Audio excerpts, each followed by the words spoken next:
우리 주님의 기쁨과 소망이 되는 우리 대학교회지요. 우리 대학교회에 함께 주님 말씀 나눌 수 있어서 감사합니다. 우리 인생을 살아가는데 두 가지 중요한 양식이 있습니다.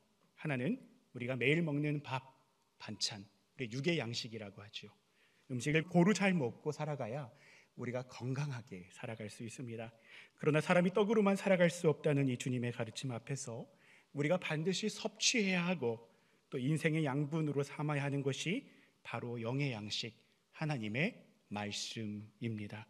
이 시간 함께 나누는 이 말씀 가운데 우리의 영을 먹이시고 또 든든하게 하시는 그 주님의 자비 은총이 충만하시기를 주님의 이름으로 축원합니다. 이 시간 주님 말씀 앞에서 잠시 우리 두 손을 가슴에 모으고 주님의 말씀을 사모하는 마음으로 이렇게 선포했으면 좋겠습니다. 함께 따라합니다. 주님, 나에게 말씀하여 주십시오. 제가 듣겠습니다. 네, 아멘. 네. 들으실 준비 되셨나요? 네. 지난 2월 24일이었습니다. 여러분들의 축하와 축복 속에서 제가 박사 학위를 짠 하고 받게 되었습니다. 제가 20살 되던 해 신학의 길에 첫 발을 내딛고는 감히 기대하지 않는 길을 하나님께서 인도해 주셨고요. 학부 과정과 대학원 과정을 거쳐서 19년 만에 드디어 제가 이제 연세 포털에서 재학생을 벗어날 수 있게 되었습니다. 그래서 이제 재학생 신분을 내려놓게 되는 계기가 되었는데요. 특별히 이번 학위 수여식에 특별한 셀럽이 함께 자리했는데요. 바로 가수 싸이가 이 명예 졸업 증서를 받으러 이 학위 수여식에 함께 했는데요.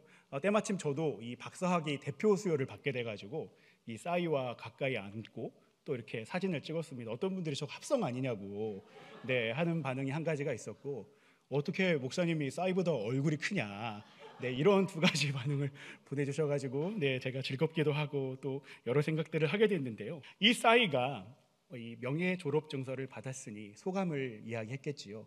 소감 가운데 저에게 매우 좀 깊이 다가오고 성찰로 다가온 이야기가 있었습니다. 그것은 바로 이 주제 파악이라는 단어를 긍정적으로 사용했으면 좋겠다라고 하는 겁니다. 우리 사회에서, 우리 세상에서 야, 너 주제 파악 좀 해라고 하는 말이 사실은 조금은 부정적이고 좀 어둡게 사용되는 측면이 있는데, 오히려 우리가 누구인지, 어디에서 와서 어디로 가는지, 나는 무엇을 잘하고 무엇을 못하고 어떤 게 강점이고 약점인지를 잘 파악해서 그것을 가지고 긍정적으로 활용하라 라고 하는 이 이야기가 좀 제 귀에, 제 마음에 많이 와닿았습니다. 특별히 이 주제 파악에 대한 소감을 드리면서 먼저 저 자신에 대한 좀 주제 파악을 또 스스로 하게 되고 저 자신을 좀 먼저 돌아보게 되었는데요. 그 학위 수여식장에서 특별히 이 대학교회 공동체에 대한 고마운 마음, 또 감사한 마음을 저 주제 파악을 하는데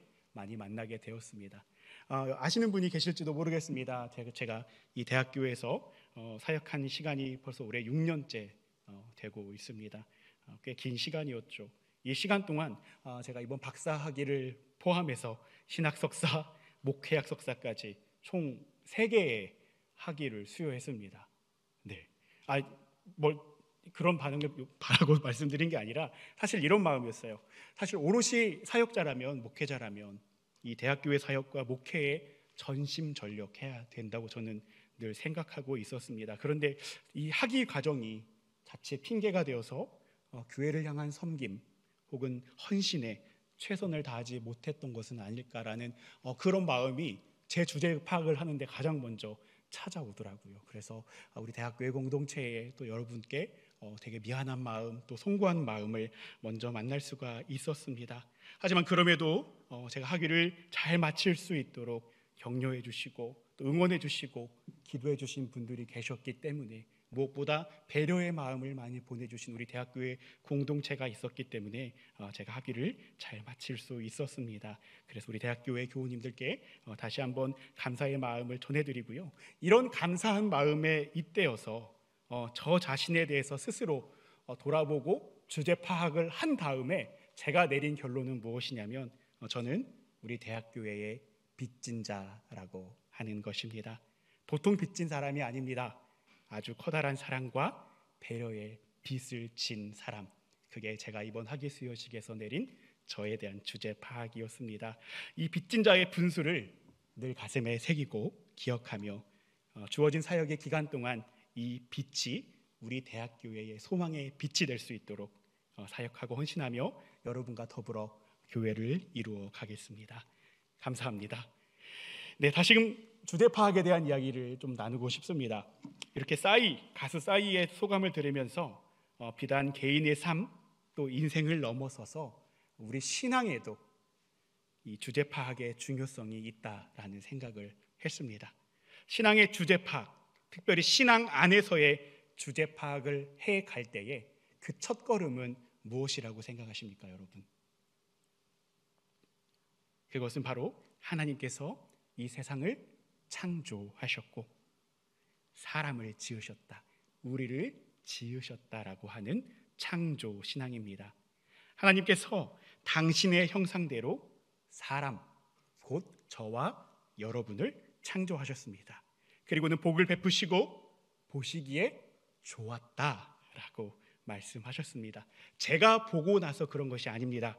하나님이 보시기에 참 좋은 존재, 그 존재가 바로 누구라고요, 여러분? 여러분이라고 하는 거예요. 나 자신이라고 하는 것이지요. 이 시간 좀 좌우에 계신 분들, 우리 축복하는 시간이 참 많지 않은데 잠깐 좌우에 계신 분들을 바라보시면서 이렇게 한번 축복해 봤으면 좋겠습니다.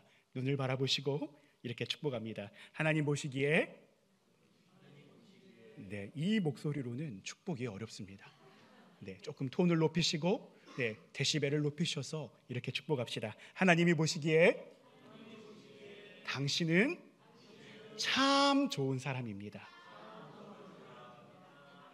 네. 이렇게 하나님의 형상대로 나를 창조하셨다. 이것이 창조 신앙 안에서 우리를 돌아보는 매우 중요한 주제 파악입니다. 그런데 우리는 생각해야 합니다. 하나님께서 우리를 무슨 목적으로 창조하셨는가 라고 하는 것이죠.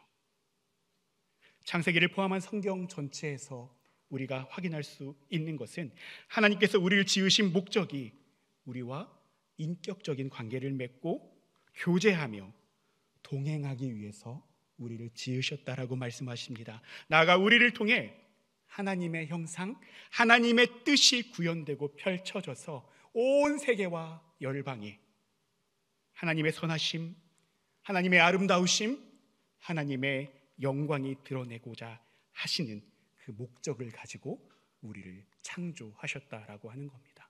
너무나 중요한 이야기고 또 우리가 반드시 가져가야 할 주제 파악이죠. 그런데 여러분, 우리 인생에 뭐가 들어오기 시작합니까? 죄의 문제가 들어오기 시작합니다. 이 죄는 하나님께서 우리를 창조하시고 부여하신 그 목적, 그 주제를 파악하지 못하고 도리어 하나님을 거스르는 것이죠. 하나님의 뜻이 아닌 나의 뜻을 펼치고자 하고요, 하나님과의 인격적인 관계를 밀어내고 그 자리에 세상이 주는 부, 세상의 명예, 쾌락, 풍요와 관계하는 것, 이것이 바로 성경이 이야기하고 있는 죄라고 하는 것입니다. 그래서 여러분, 성서를 보시면 성서의 원어에서 이 죄에 해당하는 히브리어가 따라합시다. 하타. 네, 하타. 그리고 헬라어에서는 하마르티아.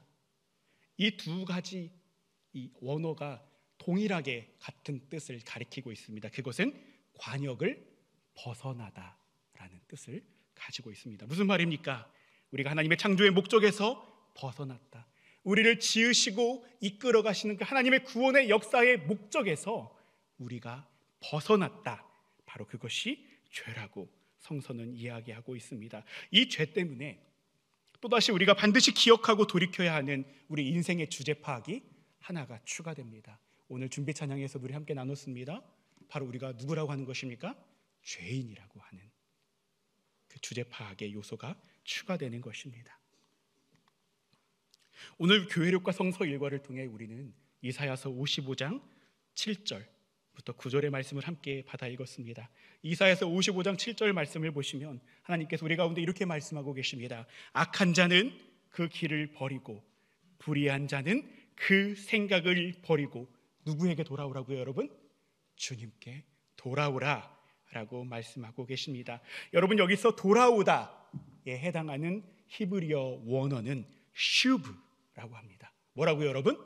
슈브라고 하는데요, 이 슈브는 구약 성서만이 아니라 성경 전체를 관통하는 하나님의 구원의 역사를 관통하는 매우 중요한 주제입니다. 동시에 이 슈브는 우리를 향하신 하나님의 마음을 가장 분명하고 또 확실하게 드러내는 히브리어 동사이기도 합니다.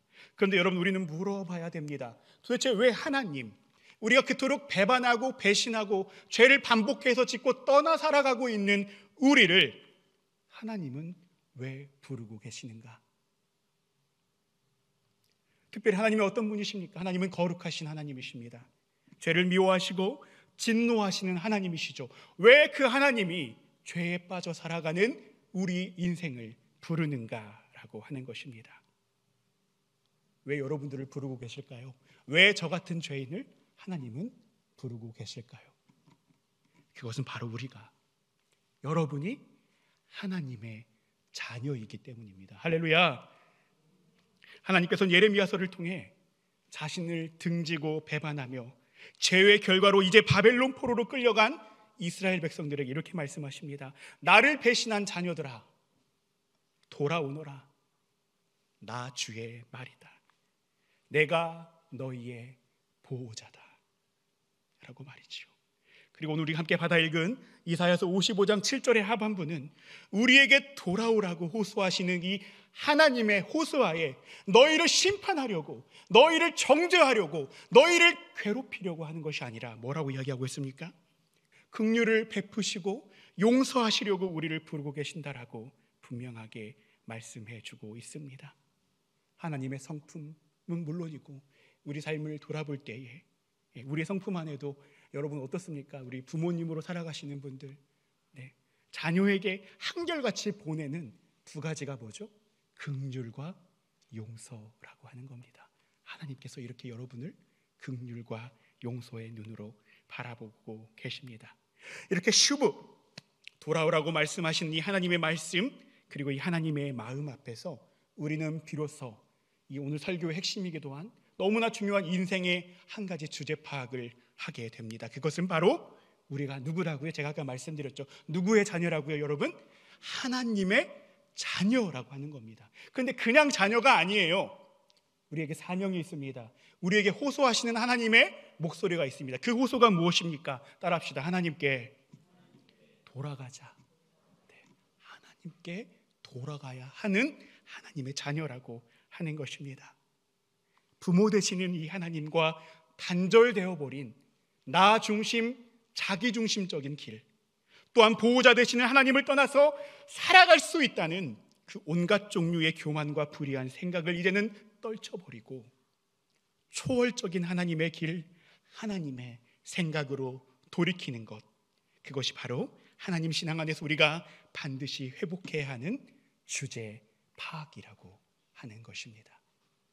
그런데 여러분, 우리가 진솔되게 고백하다시피 이 주제 파악이 쉽습니까, 여러분? 아니죠. 마음처럼 쉽게 되지 않습니다. 그것은 우리가 스스로 고수하고 제시해온 길과 생각이에요, 여러분. 훨씬 편해 보이고 또 익숙하기 때문입니다. 마치 여러분, 하나님이 죄악으로 가득한 세상을 홍수로 심판하시고자 하는 그 계획 아래서 노아와 그 가족에게 무엇을 지으라고 말씀하십니까? 방주를 지으라고 말씀하십니다. 근데 여러분, 성경을 보시면요, 이 방주를 짓는 기간이 무려 최소 80년에서 120년의 기간이었어요. 여러분, 이 기간을 버텨내고 지어낸 노아의 가족도 너무나 대단하지만 이 방주를 짓는 동안 그들의 이웃들, 그들의 세상이 어떤 태도와 가치관을 보여줬습니까? 변화했습니까, 여러분? 하나님께 돌이켰습니까? 100년이라는 시간 동안 노아 주변의 세상과 사람들은 변하지 않았습니다. 어떠한 회개나 돌이킴도 없었습니다. 어디 그뿐입니까, 여러분? 말씀이 육신이 되어서 우리 가운데 예수님이 예수 그리스도로 찾아오셨습니다. 그리고 말씀하시죠. 그 이름을 믿는 사람들에게 하나님의 자녀가 되는 특권을 주셨음에도 불구하고 우리의 삶은 어떻습니까? 이사야서 53장 6절에 말하는 것처럼 양처럼 길을 잃고 흩어져서는 도리어 예수를 십자가에 못 박는 것, 매일같이 예수를 십자가에 못 박는 것이 익숙한 우리의 삶이라고 하는 것입니다. 이처럼 도무지 신앙 안에서 이 주제 파악을 못하는 우리에게 예수님께서는 오늘 신약성서의 말씀을 통해, 특별히 무화과 나무의 비유를 통해 우리의 생각과 길을 초월하시는 하나님의 사랑, 하나님의 마음을 전해주고 계십니다. 우리가 말씀에서 함께 읽었지만 어떤 사람이 자기 포도원에 무화과 나무 한 그루를 심었습니다. 여러분 생각해 보십시오. 포도원에는 무슨 나무를 심어야 될까요? 네, 포도나무를 심어야죠. 네. 그런데 이 사람은 무화과 나무 한 그루를 심습니다. 지금도 그렇지만 여러분, 예수님의 공생의 시기 유대 문화에서 포도원은 정말 중요했습니다. 포도원에서 여러분 뭐가 나죠? 네, 제 질문이 굉장히 수준이 높죠? 포도원에서 여러분 뭐가 납니까? 네, 포도가 납니다. 이 포도 얼마나 귀하겠어요. 이 포도로 또 뭘 만들죠 여러분?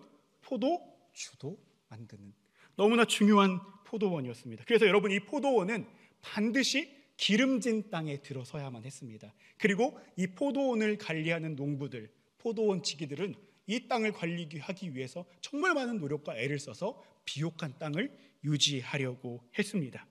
그런데 여러분, 이에 반해서 무화과 나무는 어떤 줄 아십니까?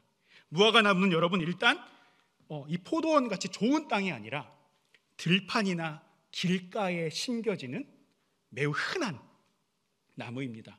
그리고 여러분, 무엇보다 포도나무에 들어가는 이 정성과 노력이 무색하리만큼 무화과 나무는 너무나 쉽게 그리고 너무나 많은 열매를 맺는 나무이기도 합니다.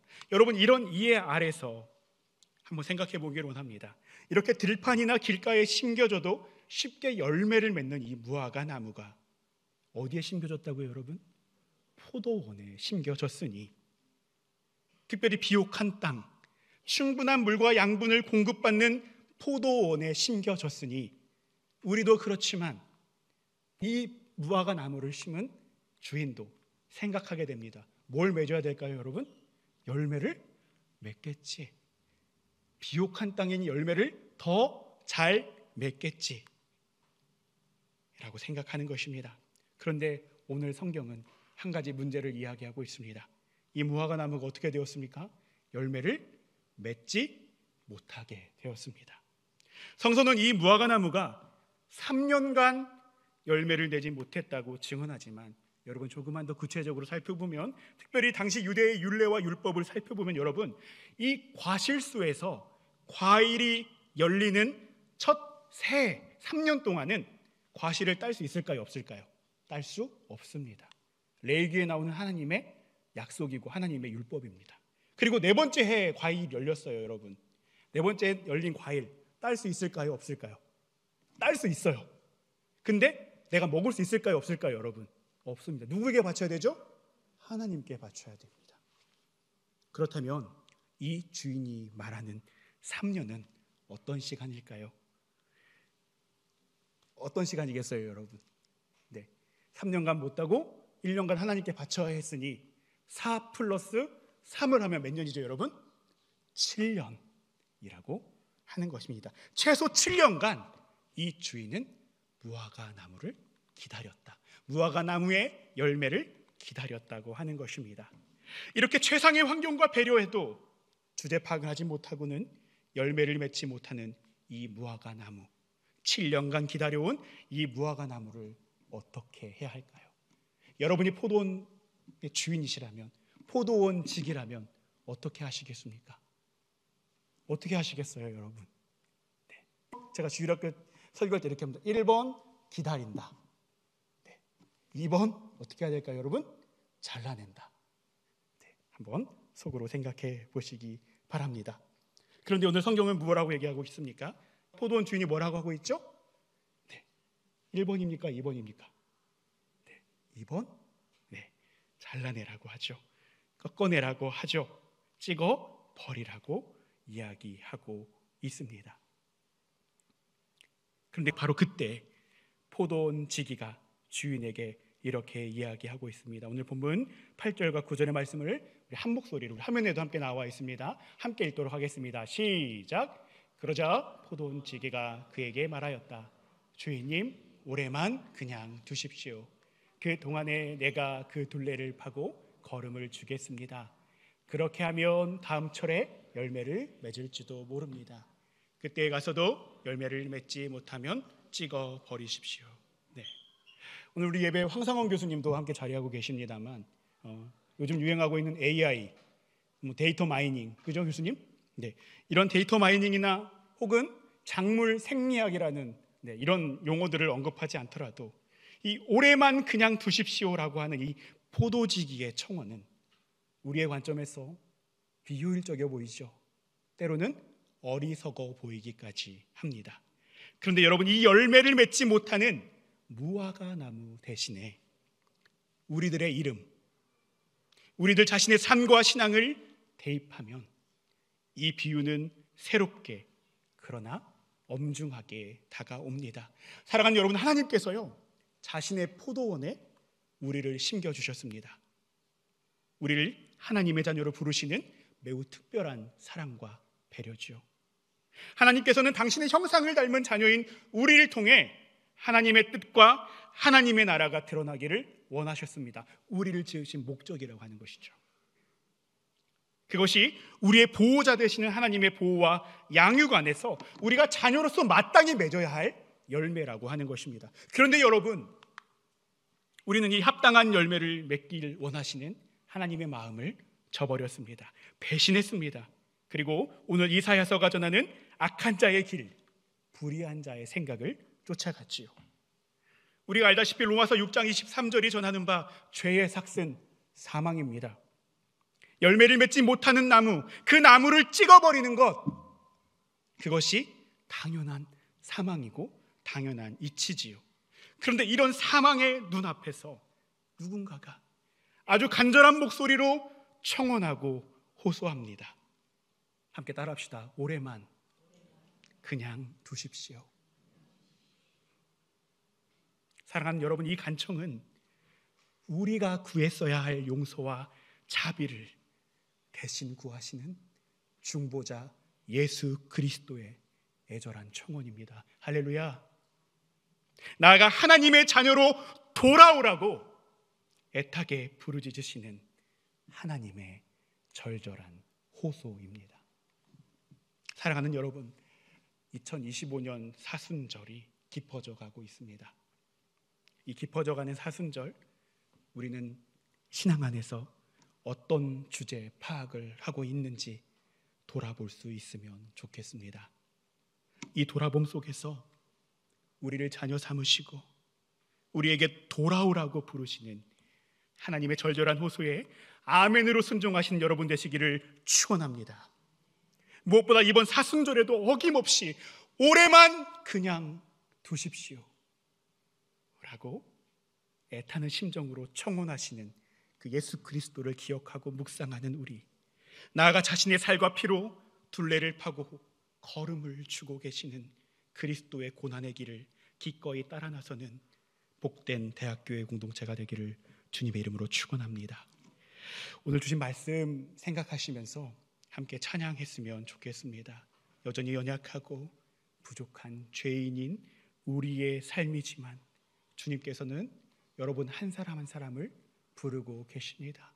하나님께 돌아오라, 여호와께 돌아오라. 또한 중보자 되시는 우리 예수님께서 이렇게 말씀하십니다. 올해만 그냥 두십시오. 여러분 각 심령과 영혼과 여러분 각 사람의 삶과 신앙을 향한 주님의 부르심입니다. 이 부르심 앞에 우리가 마음을 내어드리고 소망을 두고 함께 걸어가고 나아가는, 주님께 돌아가는 우리 신앙이 되기를 소망하시면서 우리 함께 찬양으로 나아가겠습니다.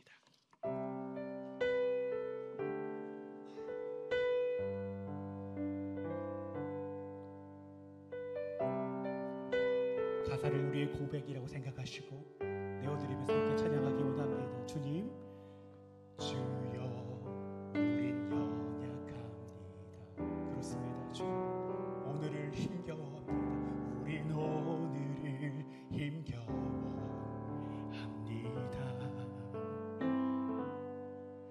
주 뜻 이루며 살기에 부족합니다. 우린 연약합니다. 주님, 우리는 넘어집니다. 주여, 우린 넘어집니다. 오늘도 우리는 실수하고 좌절합니다. 오늘 하루도 실수합니다.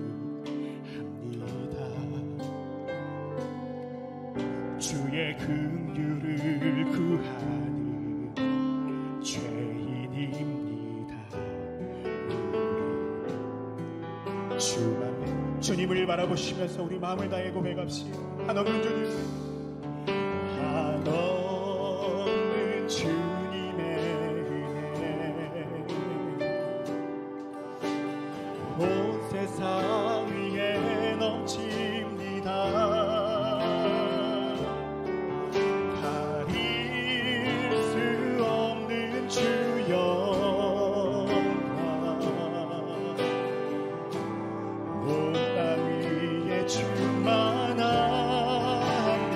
주님이 우리의 길입니다. 님만이 길이. 주님, 우리 그 길을 따라가는 자녀 되기를 원합니다. 우린 그 길 따라갑니다. 그날에 우리를 이루신 주. 다시 한번 고백합시다. 한없는 주님의 은혜 온 세상 넘칩니다. 한없는 주님의 은혜 온 세상 위에 넘칩니다. 가릴 수 없는 주 영광 온 땅 위에 충만한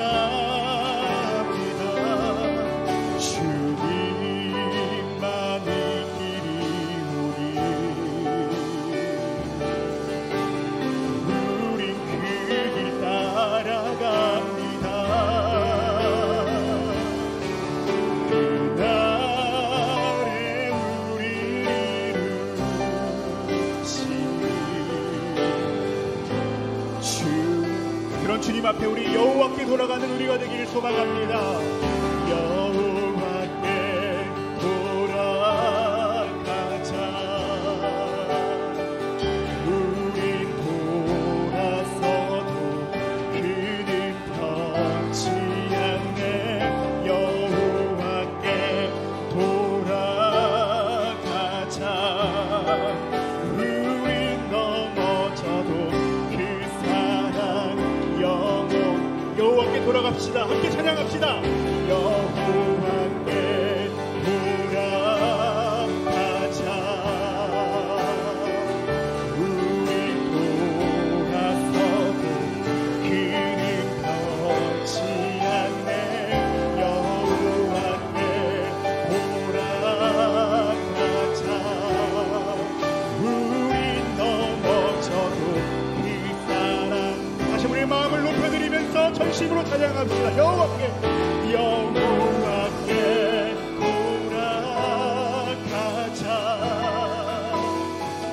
우리 돌아서도 그는 변치 않네. 여호와께 돌아가자. 우리 넘어져도 그 사랑 영원한 목소리로 고백합시다. 여호와께 돌아가자. 우린 돌아서도 그는 변치 않네. 여호와께 돌아가자. 우린 넘어져도 그 사랑 영원하네. 한번 우리의 목소리로 여호와께 돌아가자. 우린 돌아서도 그는 변치 않네. 여호와께 돌아가자. 우린 넘어져도 그 사랑 영원하네. 함께 기도하겠습니다. 우리에게 돌아오라고 말씀하시는 주님, 악한 자의 길을 쫓고 불의한 자의 생각으로 살았던 지난날의 어리석음을 주님 앞에 내려놓습니다. 그리고 이제 주님께 돌아오라고 말씀하시는 그 부르심 앞으로 나아가오니 우리 가운데 긍휼을 베푸시고 용서를 허락하여 주시옵소서. 2025년 사순절 보내며 우리 심령의 중심에 올해만 그냥 두십시오라고 호소하시는 예수 그리스도의 중보가 들리게 하시며 주님께 돌아와 합당한 회개와 신앙의 열매를 맺는 대학교의 공동체가 될 수 있도록 하나님 역사하여 주시옵소서. 모든 것에 감사드리며 우리를 위해 둘레를 파고 걸음을 주시는 예수 그리스도 이름 받들어 간절히 기도드리옵나이다. 아멘.